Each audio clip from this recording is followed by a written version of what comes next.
Floricanto presenta.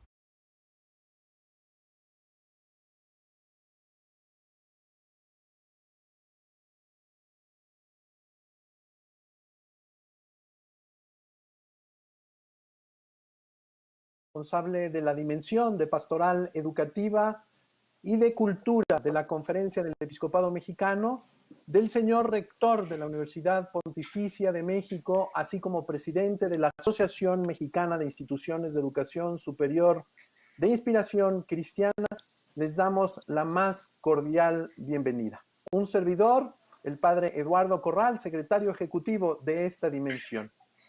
Estas tres instituciones, la Conferencia, AMIESIC y la Pontificia, con la máxima diligencia posible, han querido abrir un espacio de diálogo para construir esperanza frente a esta situación de emergencia. Con esta primera transmisión daremos paso a otras 7, en las que, con la ayuda de expertos, analizaremos esta emergencia desde muy distintos temas y puntos de vista. La espiritualidad, la economía, los efectos y circunstancias sociales, políticas y culturales, así como lo que está haciendo nuestra iglesia en México y en el mundo. Estos acontecimientos abren el telón de un escenario que deja al descubierto nuestra realidad, con nuestros grandes límites, pero también con nuestras grandes oportunidades. Sabemos que tenemos que responder y ante la crudeza que nos interpela, estamos llamados a tener una mirada distinta. Tenemos una llamada a ver la problemática de manera integral, sistémica. Como dice el Papa Benedicto XVI, nuestro Papa emérito, tenemos que ver hacia un desarrollo humano, integral, solidario y sustentable. Para iniciar este primer discernimiento y despertar una respuesta solidaria, valiente y eficaz, hemos invitado en esta primera cápsula a dos grandes expertos del mundo de la medicina y la salud pública.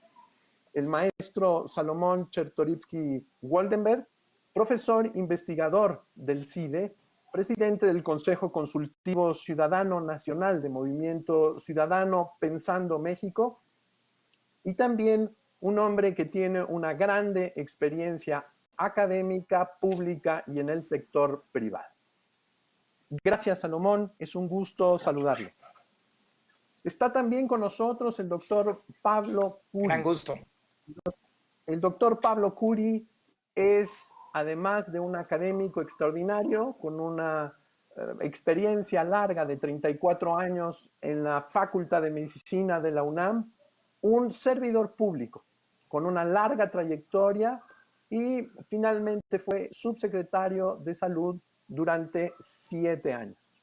Ha sido miembro de las distintas academias nacionales de medicina y, por supuesto, también de la Academia Nacional de Cirugía. Fue expresidente de la Sociedad Mexicana también de Salud Pública.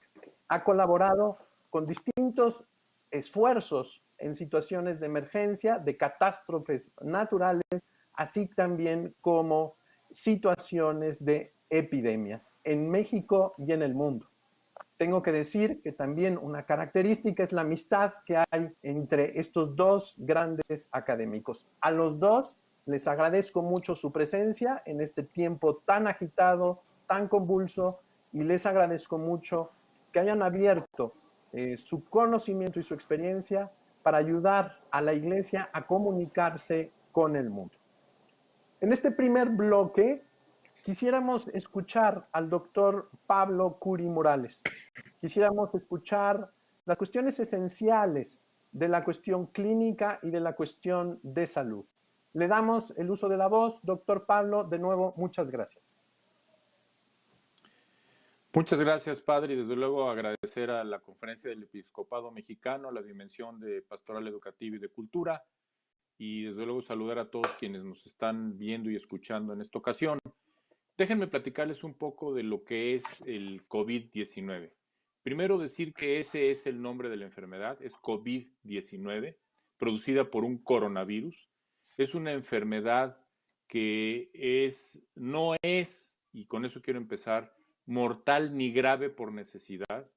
8 de cada 10 enfermos, el 80% de los enfermos, o no tienen síntomas o tienen síntomas muy leves. Hay un 15% que va a requerir una hospitalización y un 5% aproximadamente que tendrá un cuadro clínico muy grave que va a requerir no solo la hospitalización, sino estar en una unidad de cuidados intensivos, en donde requerirá ventilación artificial o algún otro tipo de soporte vital para salir adelante. Es una enfermedad que se transmite cuando nosotros hablamos, estornudamos o tosemos y generamos gotitas que vuelan y que pueden volar hasta 10 metros, pero este virus por su peso cae al 1,5 metros o incluso más cerca. Por eso es que se recomienda que la distancia que tenemos que tener entre nosotros debe de ser de al menos 1,5 metros, idealmente hasta 2 metros.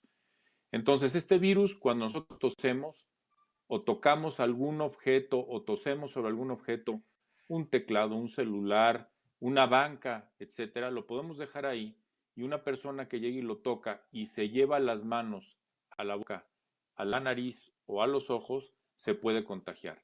No se contagia por el agua y no se contagia por los alimentos, sino a través de esta forma de contagiarnos. Los síntomas que se presentan con mayor frecuencia son la fiebre alta de más de 38 grados, la tos seca, es decir, si llegara a haber tos con flema, probablemente no sea esta enfermedad. Además de la tos seca, también y la fiebre, se presenta la dificultad para respirar. Ese es el síntoma de alarma.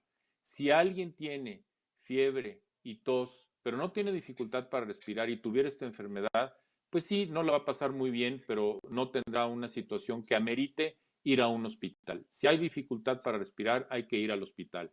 También se presentan otros síntomas: dolor de cuerpo, dolor de articulaciones, escurrimiento nasal y cansancio en muchos de los casos. Y también se ha descrito que hay trastornos del olfato, pero estos digamos que son síntomas secundarios. Los cardinales son fiebre, tos y dificultad para respirar. ¿Qué podemos hacer todos? Lavarnos las manos frecuentemente con agua y jabón o con alcohol gel, evitar el contacto con personas que pudieran estar enfermas y, por supuesto, si tenemos síntomas que no sean graves, en este momento, no salir de casa, quedarnos en casa y, a menos de que tengamos una sintomatología grave, sí acudir al médico o al hospital. Con esto creo que daría yo una introducción general sobre la sintomatología, cómo se contagia, cómo prevenir y el cuadro clínico. Muchas gracias, padre, y gracias a todos ustedes. Agradezco mucho, doctor Pablo. Adelante, maestro Salomón. Creemos que es muy importante reconocer también el esquema de la salud pública, no solamente la parte médica, que ha sido muy, muy bien explicada por el doctor Pablo, sino también los distintos aspectos de esta epidemia en el ámbito social, gubernamental, de organización, de capacidad de nuestros hospitales, así como algunos consejos importantes con el fin de procurar que este 5% que lleguen a los hospitales puedan ser atendidos y puedan ser ayudados. Adelante, maestro Salomón. Querido padre Corral, te saludo con enorme gusto. Muchas gracias por esta iniciativa, la Conferencia del Episcopado, a la Dimensión de Pastoral, Educativo y de Cultura. La verdad, qué gusto estar con ustedes, además acompañado de mi querido Pablo Q. Yo digo que el doctor que de estos temas más sabe en México, lo digo siempre, aunque le da un poco de pena. Pero bueno, déjenme decirles a quienes nos hacen favor de escuchar, esto ya está en el mundo. Esto no es un chiste, no es un invento de las redes sociales. Es una realidad. El COVID-19, finales del año pasado, en Wuhan, China, se propagó sobre todo en la provincia de Hubei, también en China, de ahí saltó a Asia, llegó a Europa, hoy en el Europa occidental, sobre todo en Italia, en España, en Alemania, estamos viendo muchos casos. Ya pasó el Océano Atlántico, ya nos alcanzó y pues lo tenemos en el continente. Hay hoy el país que más casos tiene ya confirmados es los Estados Unidos de América. Nuestro país ya tiene casi 500 casos, seguramente hoy por la noche, mientras nosotros hablamos en la conferencia de todas las noches, nos darán a conocer que ya rebasamos los 500 casos, es decir, ya llegó a nuestro país, pero además ya estamos en la fase, todos estos viruses y los coronavirus se comportan como una curva de Bell. Primero suben, llegan a su máximo y empiezan a descender.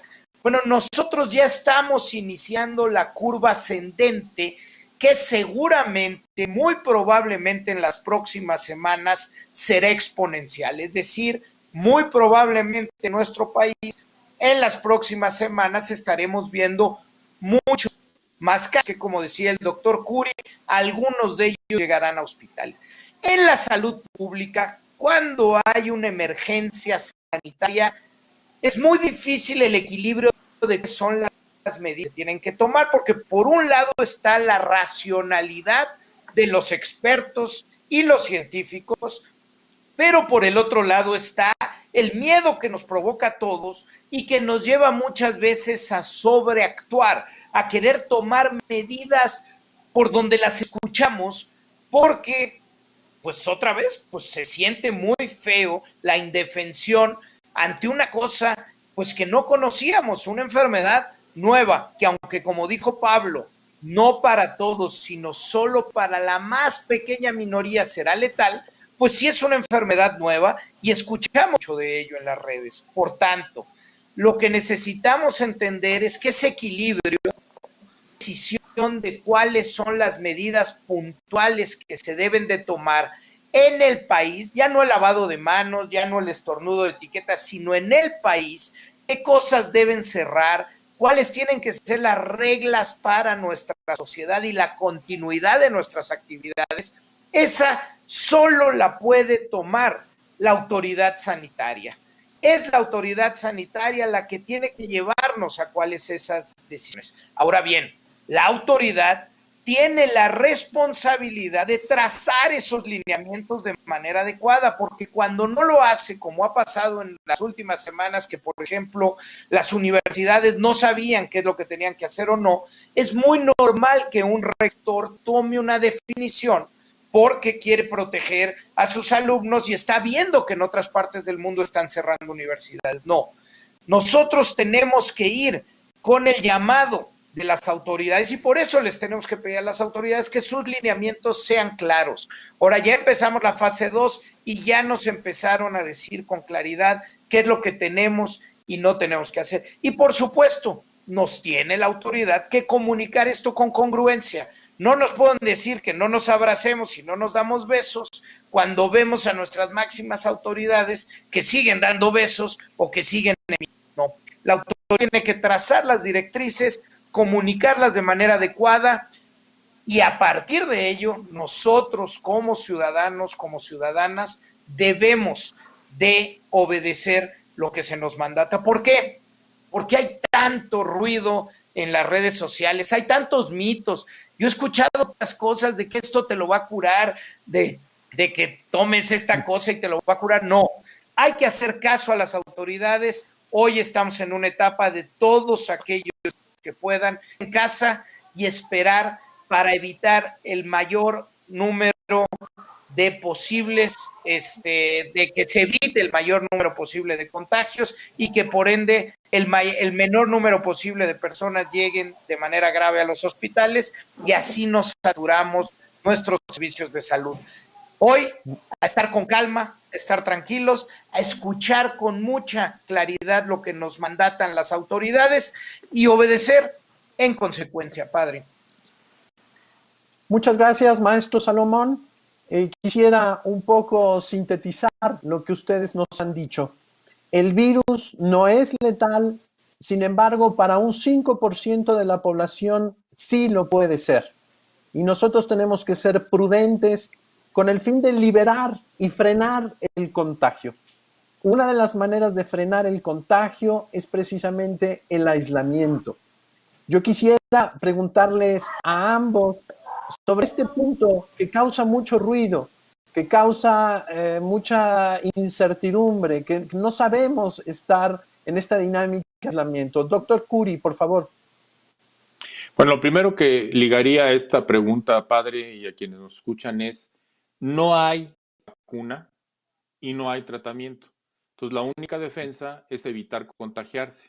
Y la única forma de evitar contagiarse, además de tomar las medidas que cada uno de nosotros puede tomar, que ya señalé, como lavado de manos, es no estar cerca de alguien que te pueda contagiar.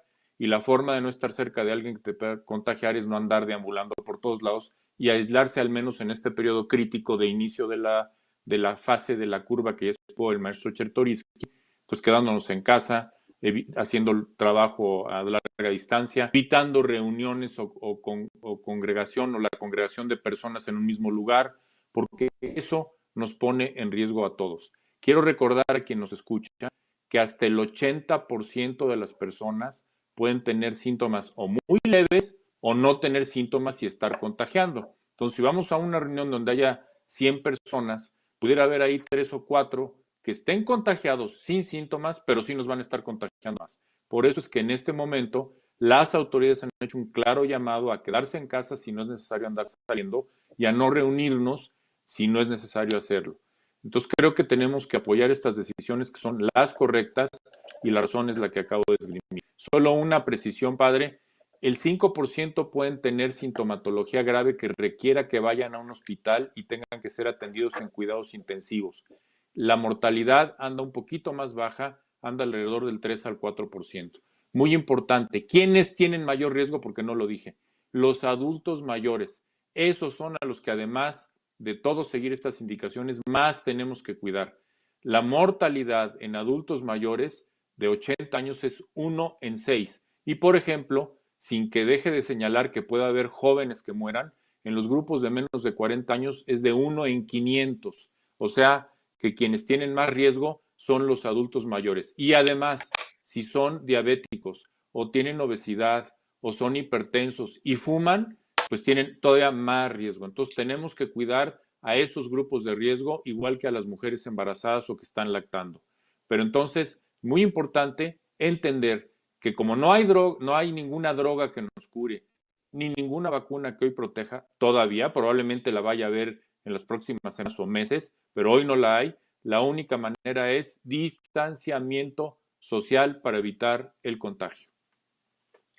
Hay un factor que es el factor prevención y el factor cuidado. No solamente el cuidado de nuestra propia salud, sino sobre todo el cuidado de los demás.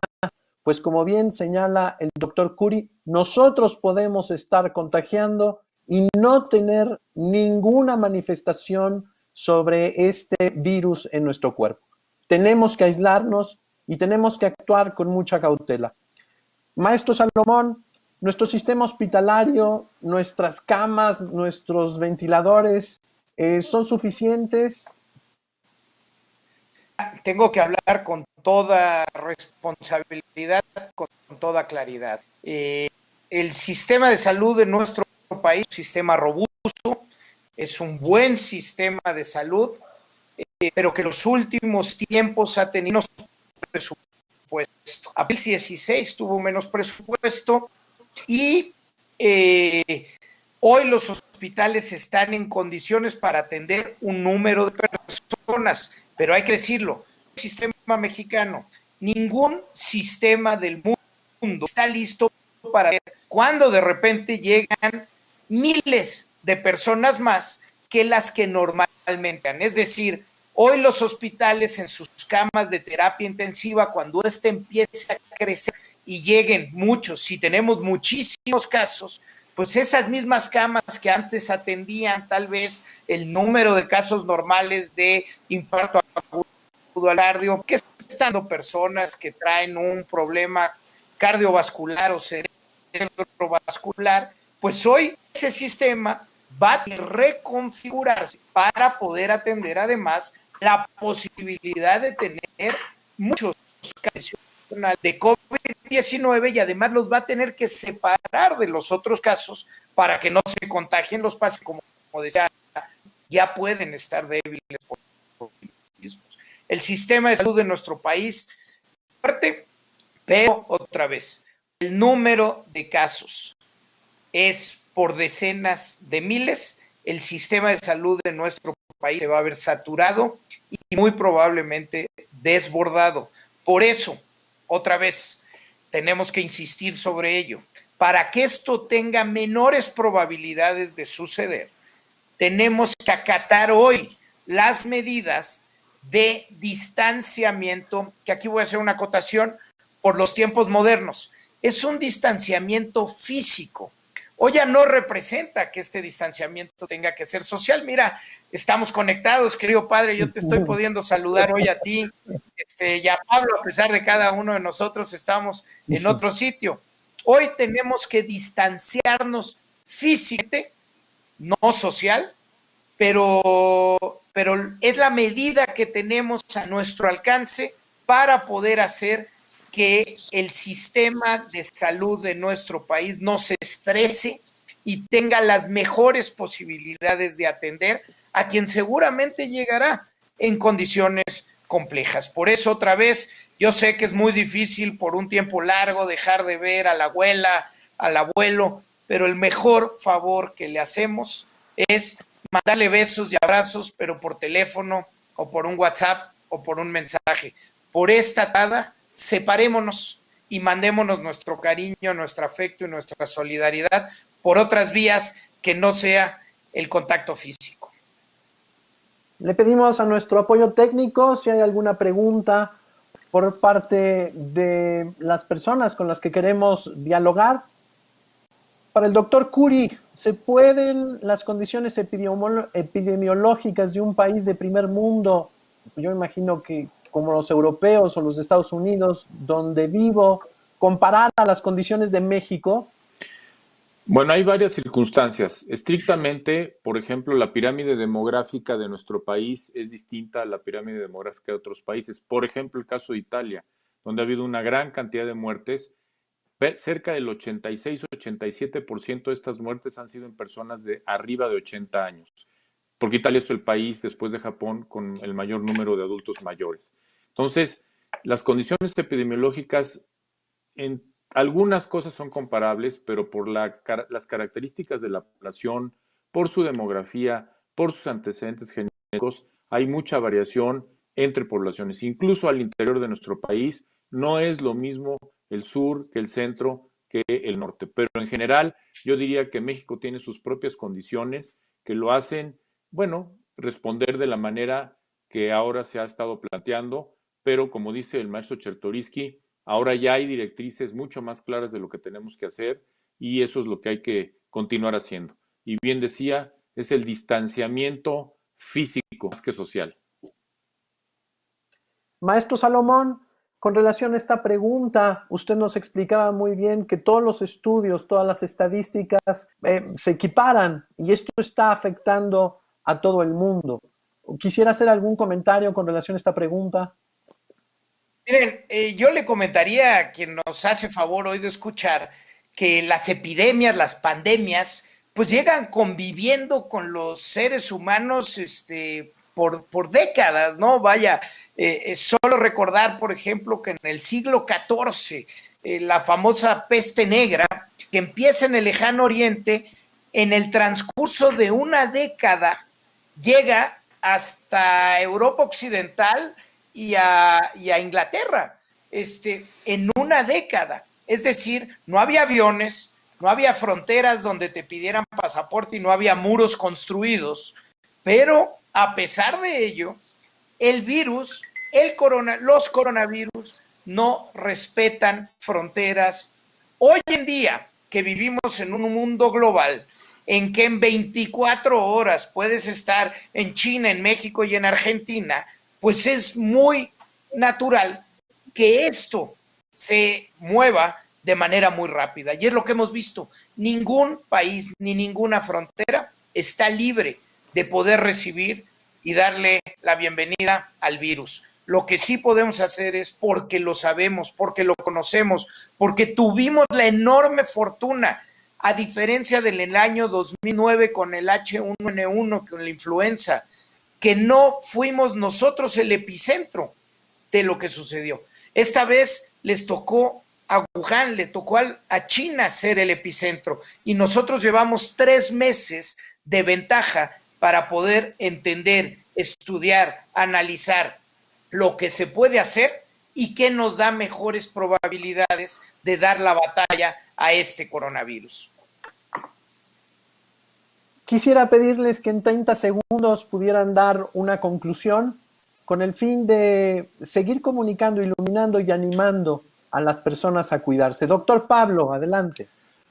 Pues les diría, el COVID-19 no es un catarrito, pero tampoco es una enfermedad mortal por necesidad. Tenemos que tomar acción personal, lavándonos las manos, evitando el estornudo inapropiado, acción social con distanciamiento físico y tener mucho seguimiento. Yo les haría una última reflexión. Cuidado con las redes sociales. Lo que se dice en redes sociales puede ser mucho más contagioso y más peligroso que el COVID-19.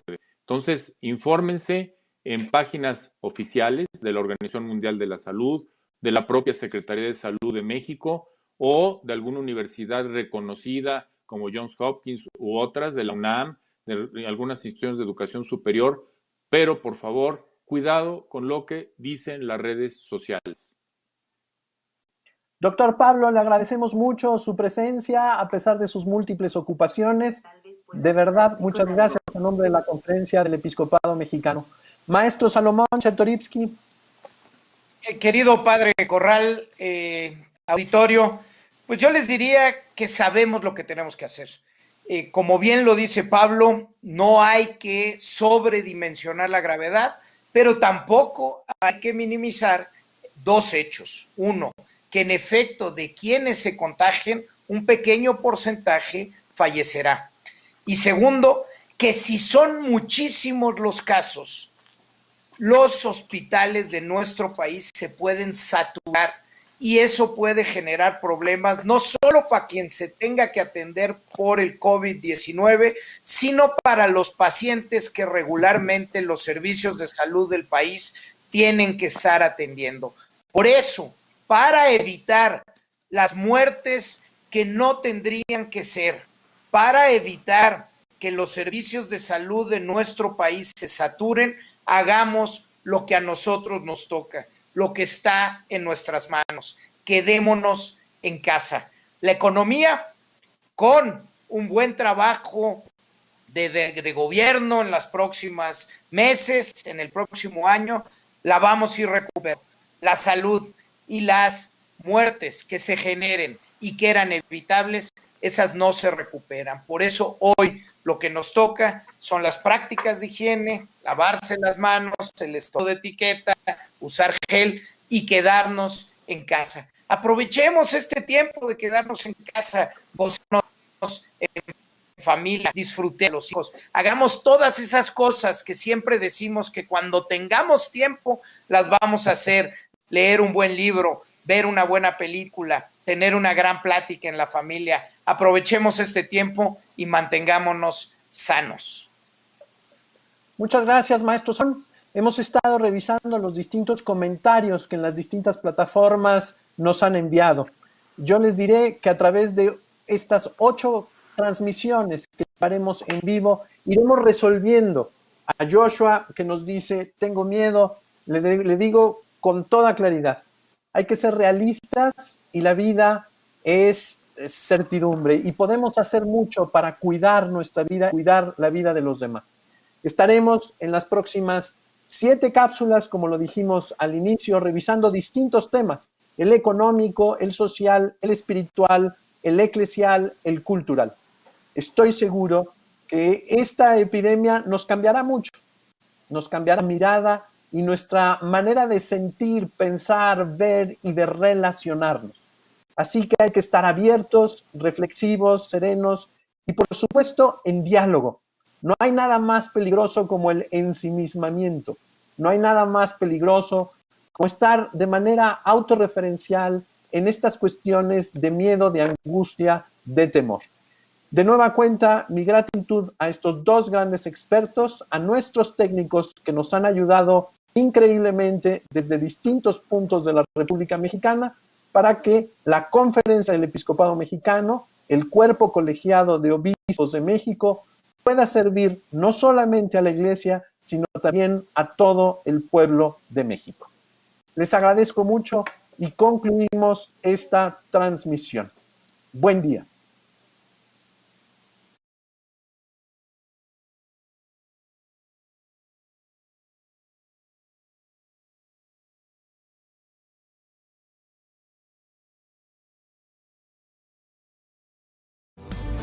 Florica.